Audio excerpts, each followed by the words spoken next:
Welcome back to Evoke Academy. Question 75. ഭാഷാ അധ്യാപനത്തിന് ഏറ്റവും ആവശ്യം ഉണ്ടായിരിക്കേണ്ടത് എന്താണ് എന്നാണ് ക്വസ്റ്റ്യൻ. ആൻസറായിട്ട് വന്നിരിക്കുന്നത് ഓപ്ഷൻ സി, ഭാഷയോടുള്ള അനുകൂല അഭിഭാവമാണ് എൻ്റെ ആൻസറായിട്ട് വരുന്നത്. അടുത്തത് ക്വസ്റ്റ്യൻ നമ്പർ 76. ചേരുംപടി ചേർത്ത് ശരി ഉത്തരം കണ്ടെത്തുക. ഇതിൽ ആൻസറായിട്ട് വന്നിരിക്കുന്നത് ഓപ്ഷൻ ബി ആണ്.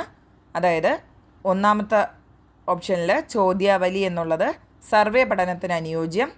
2 അഭിമുഖം എന്നുള്ളത് ആഴത്തിലുള്ള വിവരശേഖരണത്തിന് ഉപയോഗിക്കുന്നു. 3 സിദ്ധിശോധകം എന്ന് പറയുന്നത് ഓപ്ഷൻ ഡി, അതായത് വിദ്യാഭ്യാസ നേട്ടം പഠിക്കാൻ ഉപയോഗിക്കുന്നു. പങ്കാളിത്ത നിരീക്ഷണം സാംസ്കാരിക സവിശേഷതകളെ പഠിക്കാൻ ഉപയോഗിക്കുന്നു. ഇതാണ് ആൻസറായിട്ട് വരുന്നത്. ക്വസ്റ്റ്യൻ 77. താഴെ കൊടുത്തിരിക്കുന്നവയിൽ ഗവേഷണ ജേണലുകളുടെ ഗുണനിലവാരത്തെ സൂചിപ്പിക്കുന്ന സൂചകം ഏത് അല്ലെങ്കിൽ ഏതല്ല? ഇതിൻ്റെ ആൻസറായിട്ട് വരുന്നത് ഓപ്ഷൻ ബി ആണ്. 2 മാത്രമാണ് അത് സൂചകമായിട്ട് വരുന്നത്. അടുത്ത ക്വസ്റ്റ്യൻ 78. ഗവേഷണ രീതികളുമായി ബന്ധപ്പെട്ട ശരിയായ പ്രസ്താവന അല്ലെങ്കിൽ പ്രസ്താവനകൾ ഏതല്ല?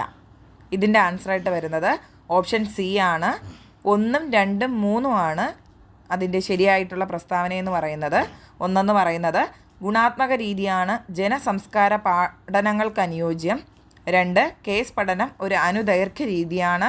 3 ചരിത്ര പഠനങ്ങളുടെ വിശ്വാസ്യത പ്രാഥമിക ഉപാദാനങ്ങളുടെ വിശകലനം ആശ്രയിച്ചിരിക്കുന്നു.